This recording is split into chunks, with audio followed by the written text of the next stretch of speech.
Conduct of elections in Nigeria. Ibrahim Babangida better than Nigerian Democrats, says Tony Irudia. Well, over 3 decades ago, one of Nigeria's respected political scientists, Professor Oyedari, now late, ignited a controversy when he opined that only a military Fedico could successfully organize a national election in Nigeria. Several political analysts publicly and violently disagreed with him.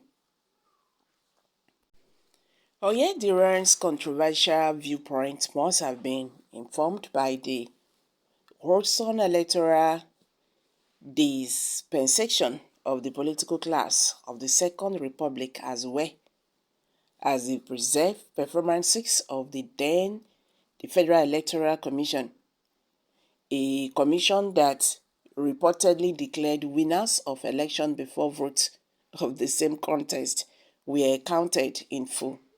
It was also accused of announcing election results for polling centers where voting did not even hold.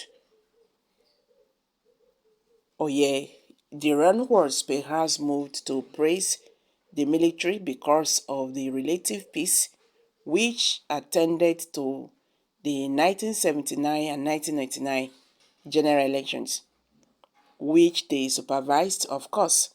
Loud disapprovers of Oyediran's eloge of the military were led by those who led on to the worldwide belief that military rule would always be commended as an aberration.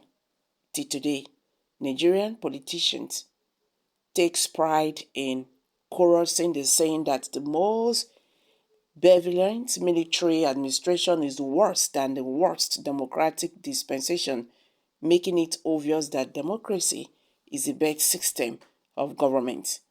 However, whereas the statement is a true representation of happenings in many claims across the globe, it is unfortunately not so of Nigeria, especially in electoral matters. The June 12, 1993 presidential election, internationally acclaimed as Nigeria's best well-heeled, advisedly annoyed everywhere, meaning Nigeria did deprecate and still load the annoyment by the military, but we must never forget to utilize some aspects of that election that showed a huge degree of efficiency. Why President Ibrahim Babangida has taken a vigorous liability for the annoyment because the buck stopped at its table. There were military and non-military actors who played ignoble roles during the period and who are now our political manipulators. Such people make it easy for us to suggest that IBB's controlled elections have proven to be better than those organized by supposed Democrats. One aspect of political engineering which IBB sought to redress in his days as military president was the proliferation of political associations that merely created tension in the polity. What he did was to initiate a design that streamlined the nation's political groupings into two for easy handling.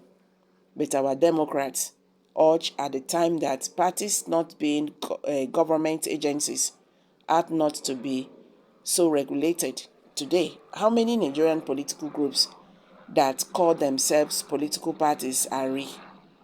We can hardly find more than two, and they have viable parties. The rest are populated by political jobbers who merely complicate the logistics of elections. Smaller parties that could have become viable are not allowed to grow by the big two that constantly use talks or hawks resources to dismember them. This played out just before the governorship election scheduled for yes, on Saturday in Imo State, Bayelsa, and Kogi. Also in Imo State, for instance, nothing else better illuminates the miscalculation of the Labour Party, which disowned its own governorship candidate a few days to voting. If politics and elections are appropriately organized, as we should say, less of political speculators who defect to the ruling party on the grounds of wanting to help build a better Nigeria. What type of Democrat hurts the existence of opposition political parties in a democracy? During the transition to civil rule era, there was a consensus that democracy had to be premised on the politics of equity, which every actor is seen as equal to the other. For this is to be achieved, there was the need to bring to an end the old practice of money bags, taking ownership of a political party. Hence, a party secretariat was built in each of Nigeria's 774 local government areas for the two registered political parties of the era. The idea was to involve more persons in the decision-making process of a party by creating a neutral venue for party meetings instead of the private residence of money bags. Rather than modify the initiative to suit the times, it was thrown overboard by party chieftains who restored their own control of the parties. The results of the manipulation of political activities in Nigeria are not too difficult to see. Party primary elections are not only recurrents, these who eventually emerges as winners are replaced at will by the choices of their chieftains, to the extent that in some of the primaries had to pick party flag bearers for the 2023 election.